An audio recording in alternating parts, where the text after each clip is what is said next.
merci, bonjour et bonsoir. Ça dépend, il y a Ernin ou Bino Bozo Landabiso. Ça dépend, il y a Mukolonin ou beaucoup Tanabiso parce que tous alindengin Zambasela Mokili, Asala, Biso Kotoko Zanabutu, par exemple, aux États-Unis et Australie, Bazana Moui. En tout cas, shalom, shalom, shalom, shalom. Tout dépend, il y a heure où Bozo Landabiso, Nzambalola, Apambola Bino.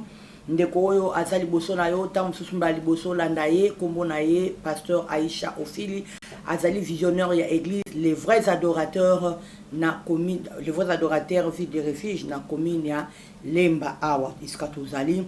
Alors bien aimé et c'est moi qui pela makasi na ngambo na biso pour na ko partager na biso c'est-à-dire tant na zo na biso eza lokola na yo oyo zo landanga. Alors kati na bonzambe tozala batmi balete nous sommes tous unis pour la même cause et animé par un même esprit, comme un accord, le acte le banabiso, acte des apôtres. Alors, tout le bela kimingi, tozali yako sangana. Bien aimé, merci. Le loto le bela thème moko très important, tozo le bela sujet moko très capital, au tozo le bas, l'atmosphère qui change tout. Mais avant, nous voulons d'abord dire merci à notre Dieu, glorifier l'Éternel qui nous a donné le souffle de vie, qui a accepté enfin que je sois devant vous et enfin que je puisse partager avec vous. Il a accepté de traverser à travers de moi pour vous toucher.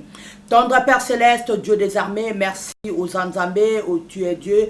Merci pour le souffle de vie que tu nous as donné. Merci pour la santé, pour l'énergie, la force. Oh Papa, surtout pour la vie. Nous ne sommes pas plus que tout ce qui se trouve à l'hôpital, dans de morgue en ce moment, mais nous sommes là parce que tu as voulu et c'est par ta volonté, Seigneur. Merci, Papa, et je dédie ce moment entre tes mains. Saint-Esprit, conduis-nous au nom de Jésus. Nous t'avons ainsi prié. Amen.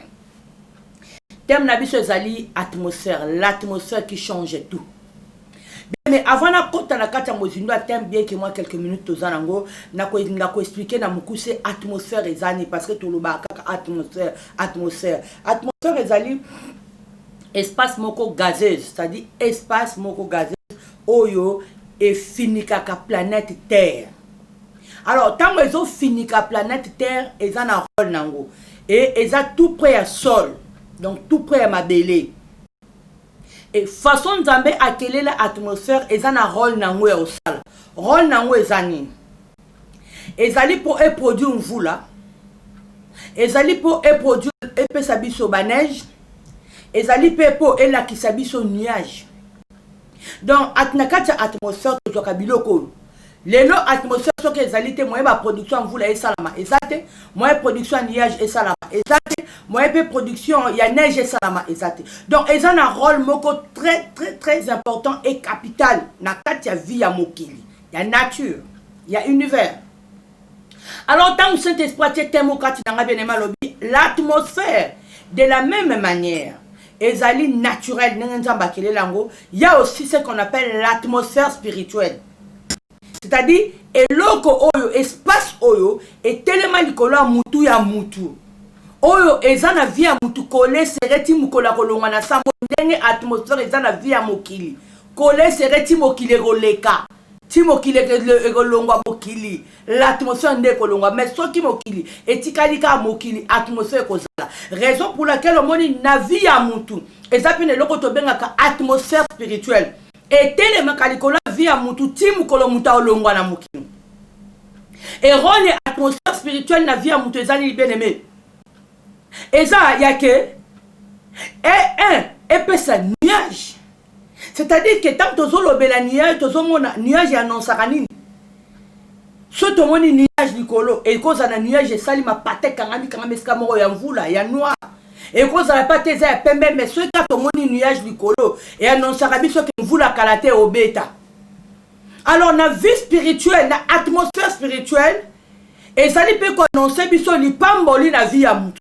C'est-à-dire que l'atmosphère, tant que la vie à moutou, ils ont fait un nuage, ils ont fait pamboli na vie à moutou. Tant que ils ont fait voula, ils ont fait bénédiction et quoi na vie à moutou. Tant que ils ont fait neige, ils ont fait croissance. Il y a bénédiction na kati vie à moutou. Bien encore qui na Kinshasa, encore qui en Afrique, au bien na poto, atmosphère spirituelle les a combalé vie à moutou partout bisika ozala. Naningi mutu boka landanga mituna. atmosphère est négative ou positive. Parce que mouton a une atmosphère négative. Partout bisika ya okende. Partout bisika o makolo. Atmosphère est coproduite. Okorone atmosphère est sa production bien aimé. Ce qui atmosphère est sa produite. Atoke na poto, atoke na Angola, na Amérique, ton na Kinshasa, na Congo, Brazzaville, je sais pas où. Atmosphère ce que ça coproduite bien aimé au quotidien na vie négativité. Parce que ni pas boye ko s'annoncer. Au cause la mouton au kende place moko po kende ko sala musala moko kena ba dossier. Au cause na baninga ya baninga ba ozayo ba ozwate parce que on a problème atmosphère et produite. Dans la katia Bible. Na Jean chapitre 1 verset 57 Bible lobi na bisoni. Bible lobi Jésus et il lui dit, en vérité, vous verrez désormais le ciel ouvert et les anges de Dieu monter et descendre au-dessus du Fils de l'homme. Alors désormais, Jésus-Christ étant Dieu, mais à Sali, à l'ison atmosphère. Alors désormais, vous verrez le ciel ouvert. Ça dit que c'est le qui était commis. Oh, gloire au Seigneur, gloire à l'agneau. C'est-à-dire eloko ezala qui te komi abi désormais et komi bongo bobano mona likolo polele c'est-à-dire que atmosphère efongwami ba ange ba bando mata ba ange ba bando kita likolo muto mwana muto c'est-à-dire que nzambe yemoko Jésus qui a besoin que côté azali atmosphère ezala saturée la présence angélique c'est-à-dire chaque un être humain il faut que saturation atmosphère penenaye. Il y a que l'atmosphère est à la remplie, est à la saturée, la présence céleste, la présence en Zambé. Au cours de Élysée, dans 1 roi chapitre 3 verset 15. 1 et 2 rois plutôt, 2 rois chapitre 3 verset 15. Bible le bina bisoni. Babengi Élysée, roi Israël a bengi Élysée. Na 2 rois 3 15. Roi Israël a bengi Élysée. Pour Élysée à Sakola. Pour Élysée à Loba, Makambo Mboka. Parce que Élysée fut un grand prophète. Autant aux autres terres, Batata Loba, Batubazaï Kondiba, parce que ça s'accomplit. Parce que les vrais prophètes, Baïba, étant à Zolo, Makambezo Kokisama. Et notamment à Zolo Bake, Olati Kalesoa Rouge, Olati Soutien Rouge, Okangibo, Mamate. Tant à Zolo Bake, Nekoli Kambubo, Koya, même Namboka. Ndeli kambango ezokonga bato balobi oui tokokena luka prophète moko na songolo topakala babengi Élysée étant un homme de Dieu bien aimé mais Élysée loba qui te nonga naza déjà prophète na yeka ana bando sakola qu'est-ce qu'Élysée a fait Élysée lobi bobengela nga joueur ya harpe tant joueur à harpe yebi bezolo banabiso na 2 rois 3 15 joueur à harpe bani ko jouer harpe Bible lobi, la main de l'Éternel fut sur Élysée. Bien aimé, tu comprends de ce cas. Élysée a déjà prophète. Maintenant, un peu manikobet, le Bokwanzambe, c'est-à-dire qu'il y a un problème. Élysée avait compris qu'il fallait rendre le ministère efficace. Alors, pour le ministère comment efficace, il fallait qu'on nous faire saturer le ministère de la présence en Zambé. Alors maintenant, il fallait faire quelque chose. Il a demandé joueur à harpe à jouer. Maintenant, dans notre époque, au Lukasu, joueur à harpe, on demande tout simplement la présence du Saint-Esprit pour que le bon Kwanzambe ya. Bando Kenaliba dans la difficulté à conception, bien aimé. Au cause de la bichico, on a bambongo. Ok, ma endoké na potomoni, ma médecin, n'a n'engue ba sanyo so simate. Parce que l'atmosphère est fermée. L'atmosphère est sans production.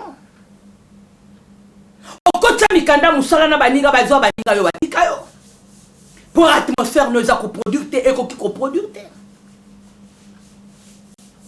Nous sommes mutako lakayo, na peut se lokobo. Mais soit kei alinga bimisa, l'eau les a polé, l'atmosphère na yo les a bloqué. On constate toujours na 2 rois. Alléluia. Tu vérifies ma commis. Na 2 rois 6. Si je ne me trompe pas, 16 à 17, Bible Lobini. Élysée na Géazi. Tango banguna ba eko zinga bango Géazi banjo bang. Mais Élysée yeba ki système ya atmosphère. Avec Géazi ko bangati. Tozana atmosphère moko productif. Lo les a ko fungwama. Ba o ba zingi biso. baza ba etele koleka ba o basingi biso ba muke mais ba o baza likolo baza pona biso ba sebele. Et bien vous comprendre que l'atmosphère est aliste et le comme spirituel. Mais et produit ça kabilo comme physique parce que sur tel émission sur le colo bien aimé au monde atmosphère. Mais non sur tel colo au monde au monde à neige au monde en foule bêta. De la même manière, vie atmosphère spirituelle et ça spirituel. Et moi la carte c'est invisible, mais ça crée des choses visibles. Tant on a carte vie visible dans simbate la bien atmosphère et ça au kangama. Bon de la lukan zambé. Adorer Saint-Esprit. Pesabo mo ina yo na kombo na Yesu Masiya. Tikabo mo na maboka nzambe. Luka délivrance. Et ça le coin de comment pasteur a ibisinga lobinga na za déjà pasteur. Na luka suni po nzamba ibinga mais Elisa za déjà prophète. Quand a commis devant une situation habité likambo eza nzambe et senga likambo atmosphère. Ba ministère ba sa nzambe bonye za bloqué. N'a déjà pasteur mais ministère les a bloqué aux produits de l'autre côté aux autres la bonne dans nzambe te bazo pe ba défense parce que pour na yo moko d'abord de nature na origine na yo atmosphère les a bloqué. Ben Jésus Christ est fils de Dieu na Luc 3:22 Bible le bina bisoni tango Jésus Christ a continué à pour na kozwa baptême à Jean-Baptiste baptême à repentance Jésus Christ a lisumuté mais a continué à katina mai pour que Luka peuple moko bazaki englouti na katama bimisa bango na nzela baptême et peuple wana ezanga na yo directement atmosphère sali le Saint-Esprit a une forme corporelle mungo lobi likolo irondela leki ndekaleki le Saint-Esprit est passé c'est mon fils est bien aimé parce que l'atmosphère des acquis pour les automatiquement dans la zone n'a pas lui coller la situation. Zoakaya Daniel a zone de la bien-aimée. Le col a yaki na problème de atmosphère na ezaki pour les libonde ele kei. Mais na retour ezaki likabwa Daniel yemo côté. Na retour il fallait qu'il comment il likamba famille. Daniel a bonde yemo ko le col atmosphère ezaki positive libonde ele matie kei. Mais le point zonga pour un zong et comment qu'est-ce qu'on retourne à prière les acquis qu'on prend intérêt à peuple n'a pas peuple atmosphère les acquis bloqués diable à kangi prière bien aimé dans le Seigneur et bongi siko et bisiko zali on comprend ni les osimbate et on comprend les locaux les osimbate ça problème et atmosphère Lucas a créé a débloqué atmosphère créer atmosphère va débloquer Kango et atmosphère va créer Kango par rapport à la communication à Saint-Esprit. Et bon Dieu à la délivrer. Bien aimé dans le Seigneur. On attend notre atmosphère positive, c'est le Saint-Esprit. Et au nom de Jésus-Christ. Il y a un moment où Jésus a dit à ses disciples, des apôtres, Bobi manan côté à Tebozalawana. Bozela, le Saint-Esprit, il y a le consolateur. Pas Fongolanzela. Parce que c'est lui qui est l'atmosphère positive.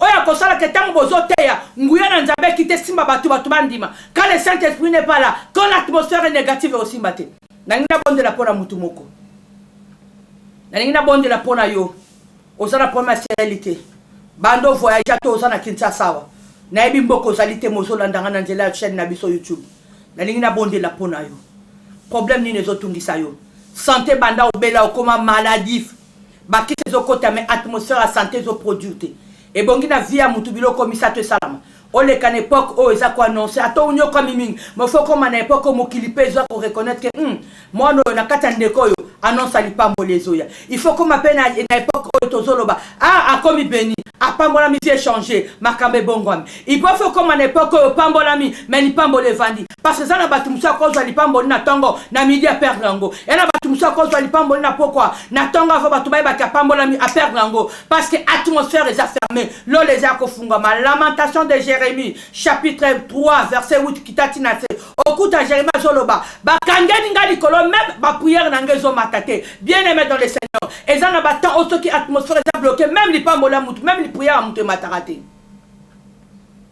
tika yo za bloqué nzambe nanga fungola yo Yo zana ba problème ozo sambelo ndo sambela te nzamba lola Jésus Christ de Nazareth notre Seigneur et Sauveur o ya pesa ki vina yene kulusu pona yo a délivrer yo a fugola yo et que atmosphère et fongwama et comme libre on bénéficier na croissance ya kutombwama ya makambe beni ngani na bonde la pona yo kanga biso sikozali tendre Père céleste Dieu des armées na tomboli frère na sœur bazolandanga mutnyo zolandanga sikoyo nzambe nazo bondela na kombo na Yesu Masia lokolo lobaki na makomi na yo désormais vous verrez le ciel ouvert na fongoli lo la pona ndeko yo ya moi sito ya mobile na fongoli pour ma santé na pour ma finance pour ma kobota ba lien spirituel zo bloquer ma vie abato bloquer ma atmosphère nazo bondela maintenant oyamba délivrance au nom de Jésus nazo bondela maintenant oyamba conception au nom de Jésus-Christ de Nazareth. Nazo senga puissance ya lola, ya Saint-Esprit,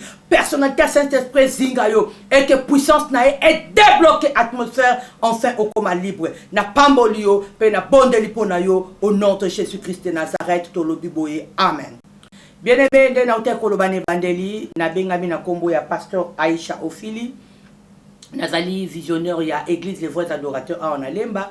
Tozana avenue Toana numéro 3 Lemba bien sûr. Alors okokipe ko joindre nga na numéro ya WhatsApp. Numéro ya WhatsApp na biso ezali 243 plus 243 donc 09 98 93 82 35 09 98 93 82 35 na WhatsApp na yambaka lundi, mardi, mercredi, jeudi, vendredi. À partir de l'après-midi, donc au banda 15h, 23h na kati. Mais samedi na dimanche na yambakati. Pourquoi? Parce que tous en attendent la pause, tous appels a besoin yako